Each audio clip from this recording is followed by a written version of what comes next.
लोगों के ये जुमलाबाज लोग हैं। इन लोगों के कहने से न कारखाना खुलने वाला है न कुछ होने वाला है। मोतिहारी की बात आप करते हैं। इनके लोगों ने चनपटिया में बंद चीनी मिल को चलवाने का वादा किया, वो नहीं खुल सका। तो ये जो घोषणा किए वो तो घोषणा उनका जुमला था, और पहले से भी उनके दल के नेता लोग बोलते रहे हैं लगातार कि प्रधानमंत्री जितनी बातें बोलते हैं उसमें अधिकांश बातें जुमला है। तो वो जुमला था, घोषणा भी किए, चीनी मिल भी नहीं खुला।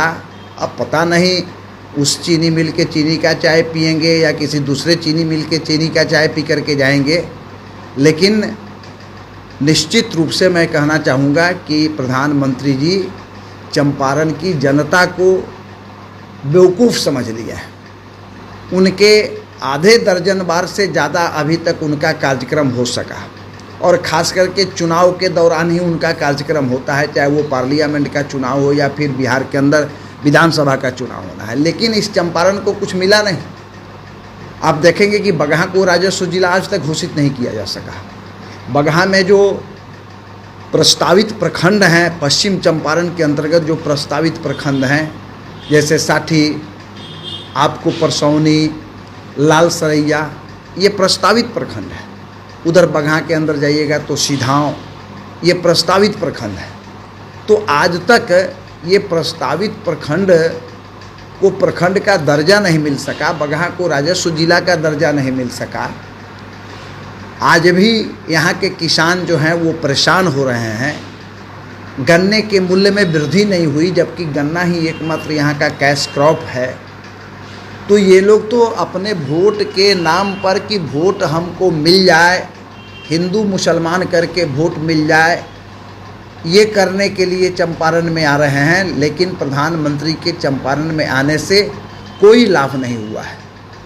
जितनी पैसेंजर ट्रेनें पहले चलती थी कि गरीब गुरबा लोग भी बड़ी आसानी से गोरखपुर चले जाते थे, पाटलिपुत्रा चले जाते थे, हाजीरपुर चले जाते थे, अपना इलाज करा लेते थे, वो तमाम ट्रेनें बंद हो गई और महंगी ट्रेनें चलाई जा रही है। अभी आप देख रहे हैं कि जो वंदे भारत चलाया गया गोरखपुर से लेकर के पाटलिपुत्रा तक, रोज़ उसके रिपोर्ट आ रहे हैं कि 1130 सीटों में से 250 से ज़्यादा सीट प्रतिदिन खाली जा रहा है।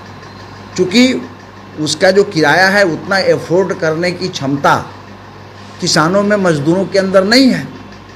तो जो पहले से पैसेंजर ट्रेनें चलती थी वो बंद कर दिया गया। जो पहले से सुविधाएं थी, जो चीनी मिल चलते थे, उनकी स्थिति गड़बड़ है आज के दिन में।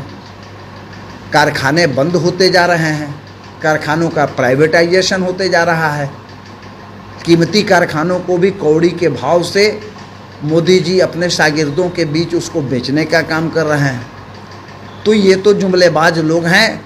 और इस बार भी मोतिहारी में आ रहे हैं, चूँकि बिहार विधानसभा का चुनाव है और तमाम खुफिया एजेंसियों के रिपोर्ट्स के हिसाब से इस बार एनडीए की सरकार बिहार में कहीं से भी बनती नज़र नहीं आ रही है। लोगों में काफ़ी आक्रोश है।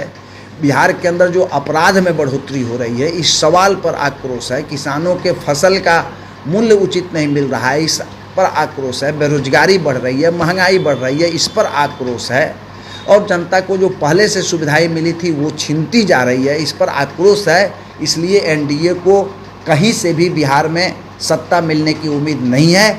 तो फिर एक बार मोतिहारी मोदी जी आ रहे हैं, चंपारण की जनता को भरमाने के लिए भरमाएंगे, चले जाएंगे, लेकिन चंपारण को कुछ मिलने नहीं जा रहा है।